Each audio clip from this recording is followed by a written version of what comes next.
Hey guys, we've got some interesting cards that are going up and some interesting cards that are going down. Maybe not ones that you would think. Let's get into it.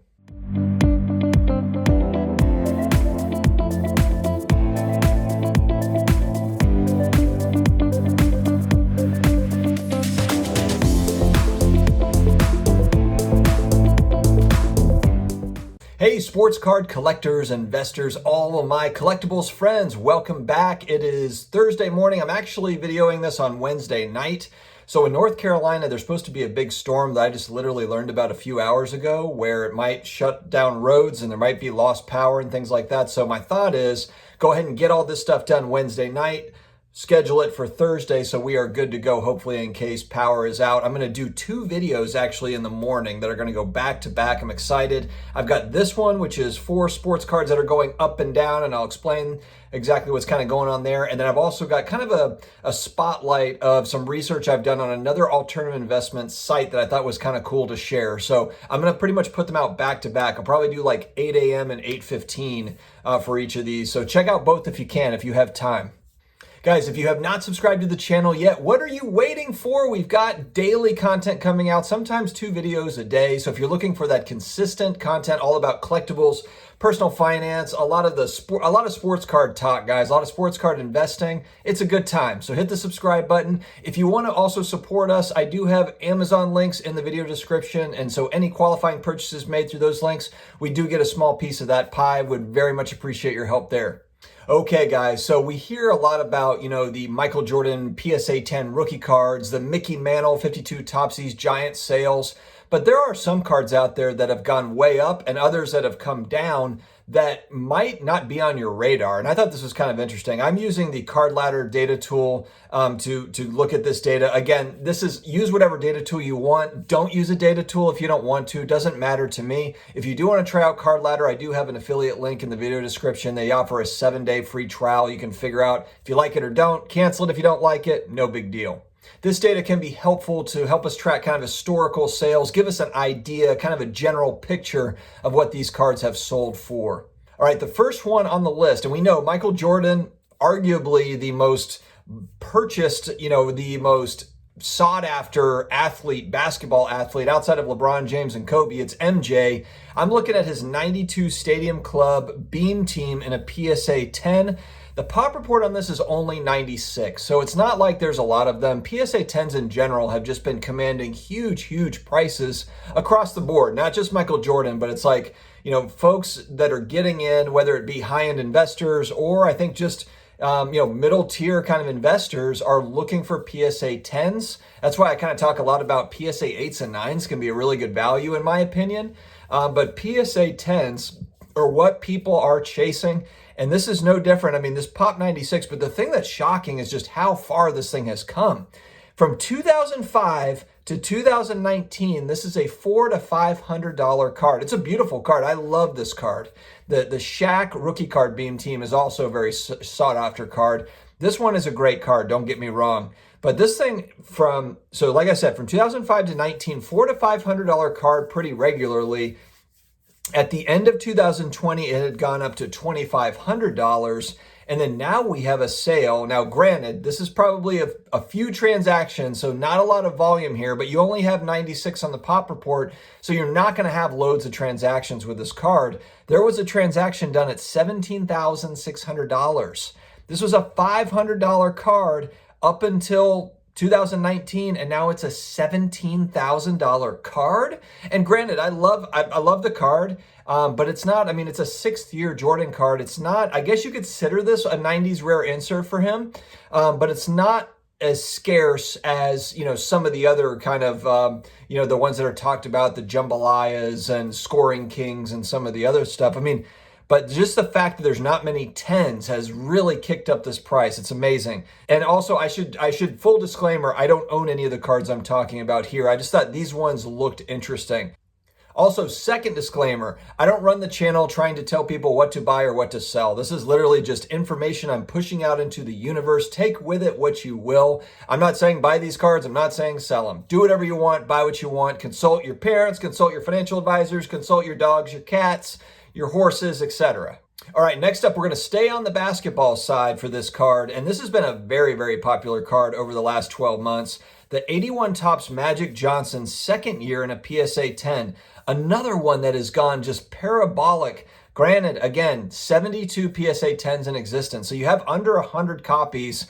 And man, it has gone literally from 2006 to 2019. Again, a $500-$600 card in early February, believe it or not, early February. So what, 2 weeks ago, 10 days ago, it sold for 50 grand. There was a $50,000 sale of this card. Now it has come down. So I've got this on the coming down list because essentially it went from 50 and there was now a sale at 26,000. So, and I think this is a kind of a cautionary tale when you're buying vintage cards or any low pop cards outside of one of ones. If you have, very rare stuff like a one of one, you're not going to get amazing deals on those types of cards. If it's numbered out of 5, if it's numbered out of 10, but on something like this where, they do pop up occasionally, look at the variance in price. It's just a massive variance in price. You're talking about literally a deal that was done 10 days ago at 50,000 and then now at about half the price. So I guess that's just a be careful signal out there for some of these cards. Some people consider this kind of the rookie. I've heard people say this is like the rookie because the 80 Topps Bird Magic card is that perforated card, the iconic one. They're both on the same card. So this is the first card where they're separate. So Larry Bird is separate, Magic Johnson is separate, but it's still a second year card. But unbelievable. Just shows you how far this hobby has come where a card like this can get up to 50 grand. All right, let's move over to football. One of my favorite topics to cover, NFL football. And the big trade happened. Matt Stafford for Jared Goff and draft picks. I'll be perfectly honest. I put this out on social media. I do not understand why the Rams gave up a bunch of draft capital on top of Jared Goff over to get Stafford. Stafford has been in Detroit for 12 years, and granted, I understand that they are not a great organization for drafting players, for picking up free agents. It's kind of it's just been kind of a laughingstock for the last 12, 15, 20 years, ever since really Barry Sanders left, in my mind. But Stafford has not done a thing, and he had Megatron there for a little while. He had Calvin Johnson, so it's not like he's had zero talent. He's had some talent while he's been there, and just hasn't really done a lot with it. So I was not really high on Matt Stafford, to be honest. I was kind of like, I've heard rumors that my New Orleans Saints were going to try to maybe go in the sweepstakes for Matt Stafford, and I just felt like it was a reach. I honestly thought that the Jared Goff for Matt Stafford trade straight up was a pretty good trade. Goff hasn't looked good this past season, but he was in the Super Bowl 2 years ago. He can play football. He's a good player. And Stafford hasn't really shown much else. So I was shocked that the Rams gave up so much to get Stafford. But on the back of that trade, Stafford's 2009 Topps Chrome in a PSA 9, I believe this one is, Pop 95, is now at $1,250. This card literally from 2011 to 19 was a $50 card. And then it went up to $300 at the end of January. And then now it's, with this trade happening, we're at $1,250 on Stafford. This is not a card I'm buying at $1,250. I'm just not a fan of Stafford in general, and maybe it's just big Rams fans, maybe it's big Stafford fans, maybe it's collectors, I don't know. But I was shocked to see the bounce that this card got with that trade. Just because I don't know. The Rams are a good team. I'm a believer in McVay as a coach. But I think that Matt Stafford is a huge upgrade on Jared Goff? No, I just don't. I don't think that. All right, last but not least, a baseball card. I don't cover baseball enough on this channel. 2017 Topps Update Cody Bellinger rookie card in a PSA 9. Pop is about $2,500, $2,549 for this one. In February of 2020, so a year ago, $17 card. This is kind of before sports cards really went crazy.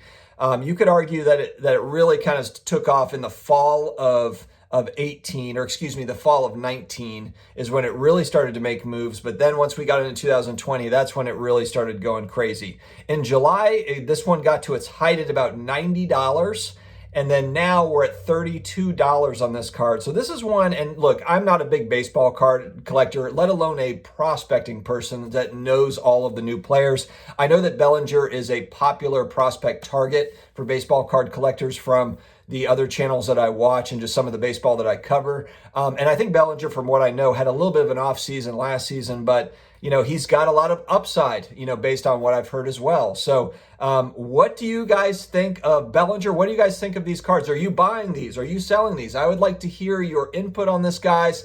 I appreciate you tuning in. Oh, I've got to end with a positive message. Trying to figure out my, the weather situation, my family situation for Thursday with everything coming here. I have not had time to really put a lot of thought into my positive message. So I'm just going to end it with, look, believe in yourself no matter what. No matter what is happening in your life, you can count on you. You might not be able to count on anybody else. And if you're fortunate, there might be people around you that you can count on. But you know what? If there's no one that you can count on yourself. So give it everything you've got. Believe in yourself. Be confident. Stay together. Stay healthy. Stay tight with your friends, with your family, and stay positive, guys. We're going to get through 2021, and we're going to just kind of keep on one step at a time. We're going to build this thing one brick at a time. Have a great day, guys. Take care.